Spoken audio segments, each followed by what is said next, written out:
Well, thanks for joining me again, all my loyal YouTubers, and welcome back to my YouTube channel as we continue to make our way through Terry Pickering's superb classic dirt bike collection.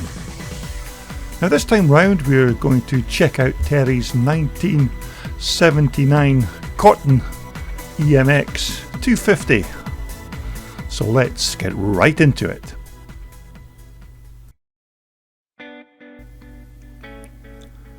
Now the bike, of course, is a 1979 250 Cotton EMX, which was a fully British built bike in 1979. Now, although other than the cotton frame, all the remaining parts that the Cotton EMX company needed to build this bike were all imported from parts manufacturers all over Europe. Now, the Cotton EMX factory was founded by Mike Etoff, who originally began by designing frames for Alan Clues at CCM. Now, back when the company were first formed, they were originally called Cotton EMC, which of course stood for Etoff Motocross Components, although EMC had to then change their title to EMX after a very lengthy legal wrangle over its trading name. But nevertheless, these were very quick and very light little motorcycles, especially for a 250. Now, of course, these Cotton EMXs used these very reliable Rotax two-stroke motors in their bikes, a very well proven engine, and other manufacturers including SWM and the likes of Can-Am were also using these engines in their motorcycles. Now, of course, no fuel tap under a tank on these Cotton EMXs. The fuel flow was controlled by this little clip on the petrol tube. You just unclipped it to turn the gas on and then clipped it closed to shut the fuel off. Now, it did seem like a very strange idea, but it did seem to work quite well.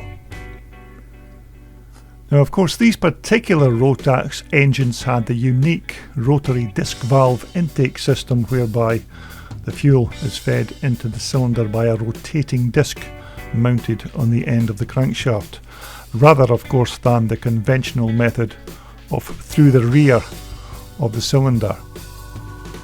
Magnesium engine cases as well on these particular Rotax engines. And of course, to feed the fuel, these bikes were fitted with these very capable Bing carburetors. Now, of course, these Rotax motors have the Bombardier logo on the casings, mainly because the Canadian Bombardier company bought out the Rotax manufacturers in the early 1970s. But overall, these were fantastic little two-stroke engines with lots of magnesium used on the engine casings, mainly just to try and keep the weight to the very minimum. Now, the forks are Italian Marzoccis, and again, these are well proven suspension units and used widely on a variety of different motocross machines. Now, these forks never had a great scope for adjustment, but you could improve the performance of these forks by changing spring rates and playing around with different weights of oil. Now, unfortunately, these front forks are one of the parts that Terry never had in his stocks to build this particular bike, but a friend came up with these very nice original 79 forks for Terry to put on the bike. Now, when it comes to the rear shocks, I'm not entirely sure as to the actual make of these rear shocks. They do look like a pair of early Olin shocks, but of course back in the day these Cotton EMXs would have been fitted with a set of girdling rear shocks. But nevertheless, these lovely shocks of course underwent a full restoration and look absolutely superb fitted to the rear of this 79 Cotton EMX.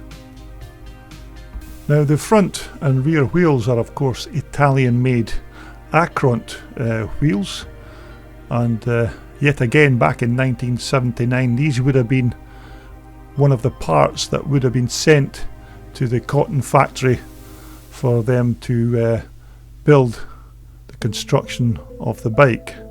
These of course would have had Dunlop tyres fitted to them as standard when they left the factory in 1979.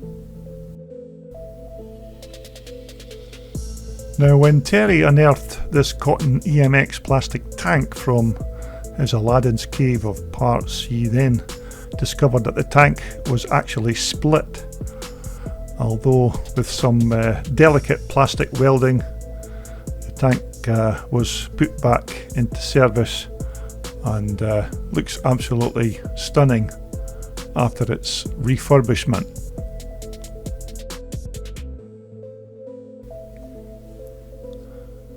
Now these exhaust systems are actually one of the other parts that Cotton EMX made on the premises.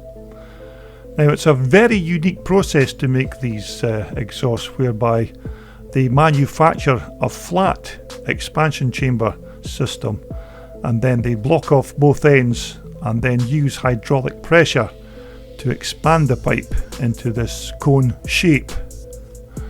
Now this is of course then topped off by fitting an alloy tailpipe and then painted in this lovely matte black colour. Now at the time it was a very unique way to make an exhaust expansion chamber, but it certainly worked well when it was fitted to the bike. Now as far as I'm aware, all the associated handlebars, levers, grips and throttle gasser are all the correct items for this 1979 Cotton 250. Now these are not easy items to come by any means, although Terry's parts department is an absolute treasure trove of classic dirt bike parts. But of course these are just some of the smaller items that the Cotton EMX factory would have purchased from other manufacturers from around Europe to put together this Cotton EMX 250. Now as you would expect, there have been some good riders who threw their legs over these Cotton EMX bikes back in the day, and one particular rider that springs to mind for me personally was the Cheshire Charger himself, Pete Mathia.